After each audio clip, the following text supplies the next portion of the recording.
कैमूर में सासाराम लोकसभा के एनडीए प्रत्याशी शिवेश राम के प्रचार में मोहनिया पहुंचे बिहार के उप मुख्यमंत्री सम्राट चौधरी ने मोदी सरकार की कई उपलब्धियों को जनता के सामने रखा। उन्होंने कहा कि मोदी सरकार में देश के हर घर में बिजली पहुंची है। इस बार प्रधानमंत्री का कहना है कि देश के गरीबों का बिजली बिल जीरो किया जाएगा। सम्राट ने कहा कि यूपी में जैसे रामलला को लाए हैं वैसे ही बिहार में सीता माता को भी लाएंगे। वहीं उन्होंने कांग्रेस पर जमकर प्रहार किया। उन्होंने प्रहार करते हुए कहा कि कांग्रेस और लालटेन लुका छिपी का खेल खेल रही है। इसके पास कोई प्रधानमंत्री पद का दावेदार नहीं है। 70 साल में भारत को क्या मिला? आप गांव-गांव में जाइए, जहां कांग्रेसी दिखे उनसे पूछिए आपने 70 साल में क्या किया। उन्होंने कहा कि इंडिया गठबंधन चोरों का गिरोह है। उनके पास अपना कोई प्रधानमंत्री पद का दावेदार नहीं है।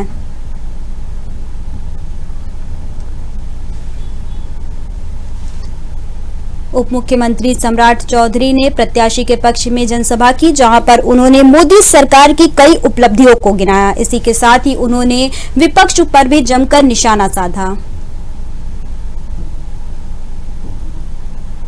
मटन खा रहे थे जिस राहुल गांधी ने ऑर्डिनेंस पास कर लालू यादव को मुखिया बनने लायक नहीं छोड़ा है, और उसी को सावन के महीने में मछली मटन खिलाने का काम कर रहे थे।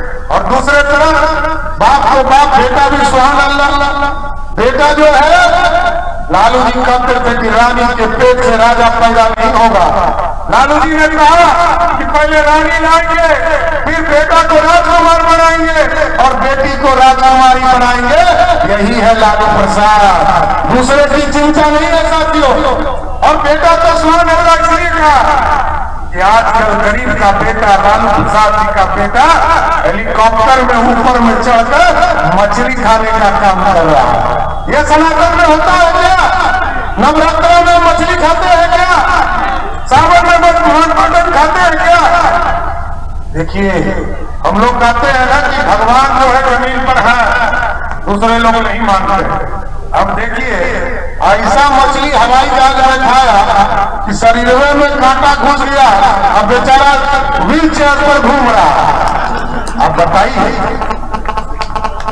लोकतंत्र में कभी किसी का मजाक मत उड़ाओ। मेरा स्पष्ट मानना है, जनता को जब भगवान पे भरोसा है तो हमको भी भगवान पे भरोसा है। इसलिए साथियों आगे कर रहा है 1990 से लेकर 2005 तक याद लीजिए, बिहार में जंगल राज के स्वरूप रहे। कहीं रोड नहीं था, सड़क नहीं था, पानी नहीं था, बिजली नहीं था, कोई कानून व्यवस्था नहीं था और रोजगार भी नहीं था। लालू जी के बेटे कहते हैं कि हमने कितना नौकरी दिया। अरे भाई, पढ़े लिखे होते तो संविधान का पता होता कि मुख्यमंत्री के बिना कुछ नहीं हो सकता। हम लोग भी काम कर रहे हैं, लगातार 5वीं बार सदन में बैठा हूं साथियों, और हम लोग को ये पता है कि जब तक मुख्यमंत्री तय नहीं करे कुछ नहीं हो सकता। 1990 से